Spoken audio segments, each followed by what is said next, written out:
Great to see you. Hey, yes, gives us an opportunity to know each other and talk about various things. So it's a very good initiative that you have started out.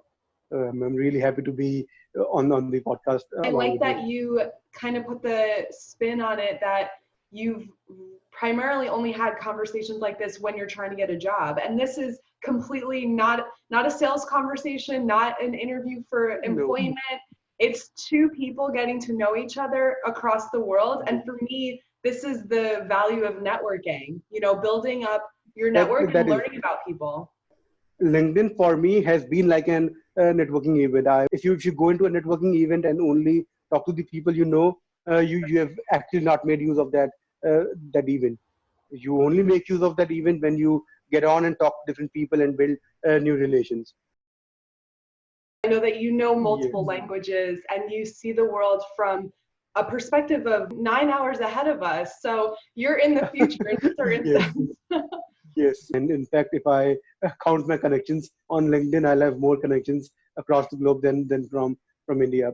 From India, there would be only connections who I know personally or a few other here and there. But most of the connections you'll find on my network would either be from US, Europe, Canada, or uh, around the globe.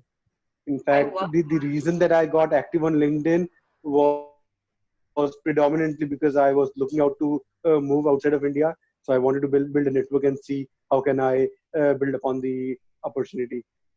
That's fantastic. And that's a very strategic and smart way to go about it, especially now that we have the resources to Yes. connect, on the digital platform, but at a global level. The best thing is always to, in my opinion, one thing that connects to any individual is being human. You give them the human touch, try and understand what they are going through, and this is the time for me to build a relation rather than pitch a sales to anyone across the globe. I had an account since 2003, but never used it until about, I think, a year and a half back.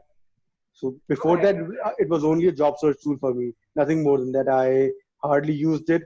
In fact, all the jobs that I got were from the different portals, and I never knew how to actually go ahead and use LinkedIn. I slowly started to build myself up on leadership and strategy, started to write content on whatever I was reading, reframed my strategy. I said, okay, let me not focus on getting a job or getting an interview call. Let me focus on adding value. And then slowly, 6 months back, I started to write content and then started to helping job seekers. And whatever I could do in my position, I just aim at adding value now. It's a great example for what other people can do too who feel maybe inhibited by reaching out to people they've never met before. I know a lot of people try to rely on those warm introductions, and it's not always practical to have someone do the legwork for you, especially because we don't know what the quality of their relationship is or the perception there. And sometimes being persistent and making a name for yourself is actually more impactful than having someone recommend you.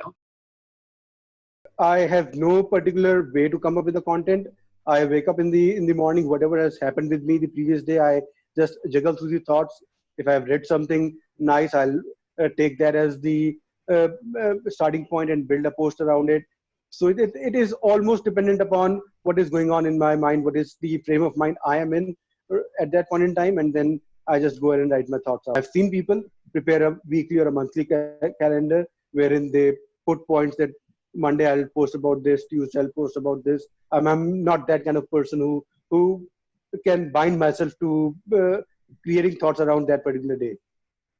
I think that's For a really me, good point to bring up because for some yeah, people that try to plan out too far in advance, the content loses its reference in that person's life. It's not as yeah, organic because it's not relevant to the moment.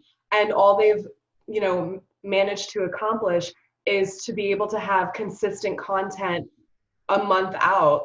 But if it's not speaking to what's going on in the world and in that person's life at that time, then it's not going to resonate with their audience online. You put a quote, I believe. You are what you believe and not what others say. that is something that I always go by. So very very close to my heart because it's that quote who I am right now. If I would have believed what others said about me, I would not have done anything in life. I remember during my school days, I was opting for science in my 11th and 12th. People said to me that it's not your cup of tea, it's very difficult, you would not able to do anything with it. I said, okay, let me go ahead and do this. Is something I like. I'll go ahead and do whatever happens with my life. I'll take care of that.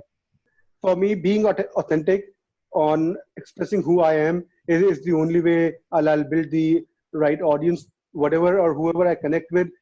If I have been what I am, when I talk to them, they would not feel the difference. Else, if I post something and try and pose it as someone else, when I'll talk to the person in about 5 or 7 minutes, they'll realize I'm not talking to the same person, what he was trying to showcase on his post. So I do really believe that pursuing things like video calls and sharing that with the network and with your connections is mhm, a great way to break down those walls of uncertainty and mystery. I think a lot of times the unknown is what scares people. So if you're blindly, like you were saying earlier, reaching out to a recruiter and saying, hey, can I come work for you?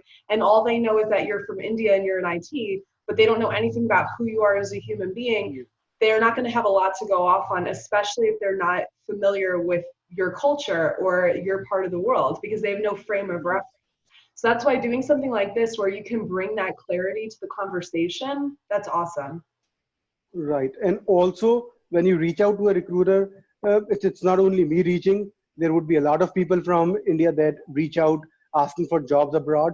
But till you do not know the person and he knows you that yes, you are actually a good candidate and you possess, apart from skills, you possess a good attitude, a good character, then they would go ahead and recommend you.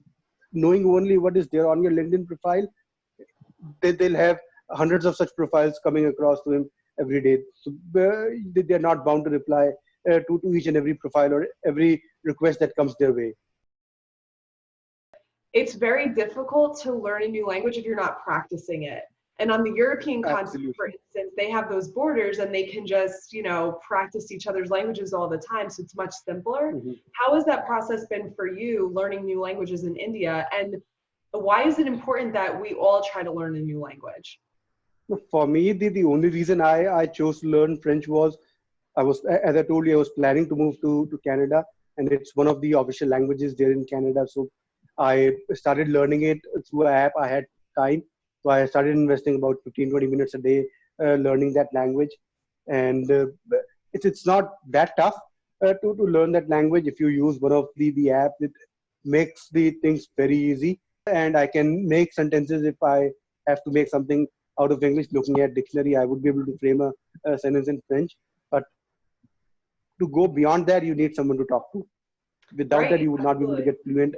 Whatever and how much you try to write, you would never be able to get fluent in the language until you speak that out of your mouth. That's such a good point. And even within language, we have different languages, right? Like if you're in sports Yes, or you're in academics or you're in business or technology, there's a lot of different vocabularies according to each of yes, those segments that maybe if you're yes. not familiar with it, you wouldn't know that vocabulary. One thing that I always say is put a plan for your growth right now. That's the only thing that can help you achieve whatever you want in life. Whatever you want in life, just put that into a plan and start giving it some time. I heard one of a great leaders, you may have heard about it, John Maxwell. He gave, I once heard one of his talks. What I really liked about it was he was talking in terms of being a good leader. So he gave a 5-step formula that he said you need to practice every day, which is he said practice leadership every day, learn leadership every day for 5 minutes, apply leadership every day for 5 minutes, teach leadership every day for 5 minutes, and then groom yourself to be a good leader every day for 5 minutes. So it's all about repeating the process, not for hours every day. Even if you give 5 minutes a day to that process, you would end up being a very good uh, at And that I particular like the thing. part about just taking it as it comes and really having that self-awareness to figure out what it is that you are interested in and what you like. Taking it 5 minutes at a time. And then when you really discover something that you're really passionate about, the hours fly by and it's not a chore anymore.